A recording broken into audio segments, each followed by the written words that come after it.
Okay guys, so this is a lesson on mind mapping for the Korean War overview. Okay, I'm going to go through some thinking and demonstration. I will give you a frame which you can go back and use. Okay, so the first question, there are going to be two mind maps. Okay, one of them is why did it begin? How come the Korean War started? As well as was the Korean War a civil war or a proxy war? Okay, so let's look at the first one for this lesson. Why did it begin? Here, what we need to look at are the motives, okay, of the nations involved, right? Okay, so that is what I need to focus on. So naturally, how would I want to structure these factors when we are talking about why something started, who is involved? We want to look at the actors, right? So of course, the Korean War, I need to start with South Korea as well as North Korea. But I cannot just talk about them. I also need to talk about the USA and I must talk about the USSR. Okay. I also can talk about China. I forgot to talk about China, so I should have it somewhere. I have USSR. I'll put China here because this is on the, shall we say, the Soviet side of things. Okay. So why did it begin? Let's go chronologically. Okay. So what I can do is to write context. Okay, it's always useful to understand the context. Okay, so what is the context? The context is post-World War II situation, right? And we know that it is a bipolar world order which is forming.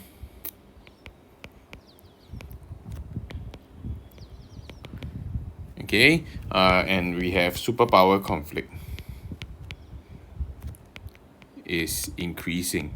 Okay, and why do I put the context here? Because the context will then help me to understand what is the big picture, and it helps me to bear in mind what are the big ideas which inform my arguments. Okay, so let's continue. I'll box them up so I know what I'm talking about.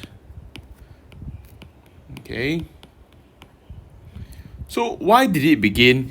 Let's look at the, in terms of timeline, 1946, what happens is Korea is split into two, right? And now we have North Korea and South Korea. So let's do a quick comparison. What do I need to know about South Korea and North Korea? Why did they want to go to war? There is a desire for reunification, which is also happens here. Desire for reunification.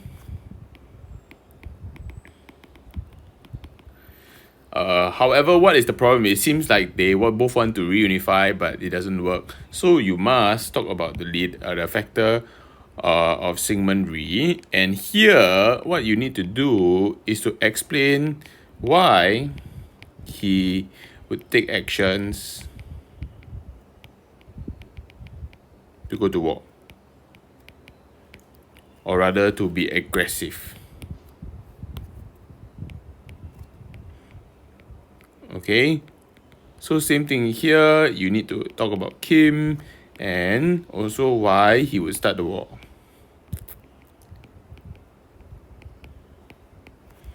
Okay, so far so good. Sorry, this arrow is a bit. So you must be able to explain all this. So when we have this interaction here, okay, there is an interaction, and what it causes is increased, what we will see is that North Korea becomes more confident, right?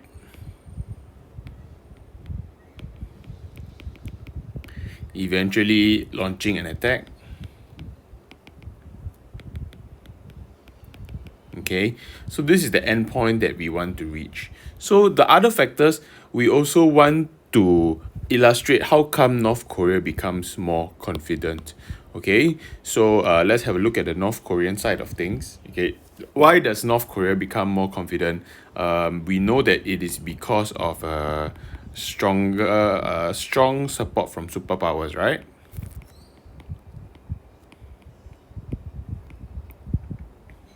So here, of course, you need to explain what kind of support lah. So if it is military support or training, and why is the USSR provide support?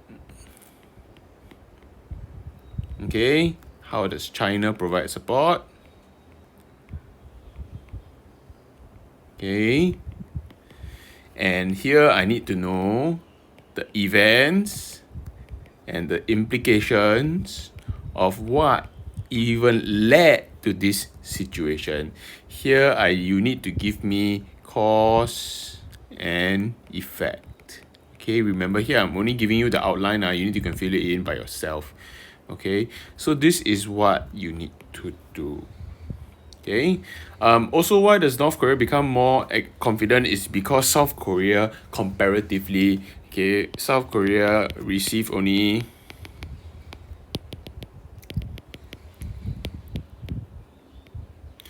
from the USA, right? Which is basically because they are only because the US perceive them as aggressive. So same thing here. What you need to put is the events and implications, which means that the USA only has limited support. That is why North Korea becomes more aggressive. Okay, so down here, this is quite a complex table, so you need to work through it. Please remember the events and implications here. You do need to talk about things like China turning communist. Okay, all these are the dates and years, right? 1949, Soviet atomic bomb, right? Soviet atomic bomb.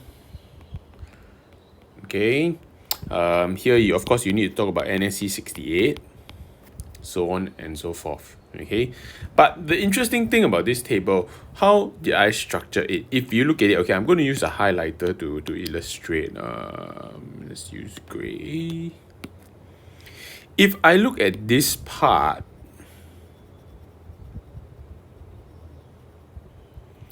I can see that this is about why it is this is a civil conflict.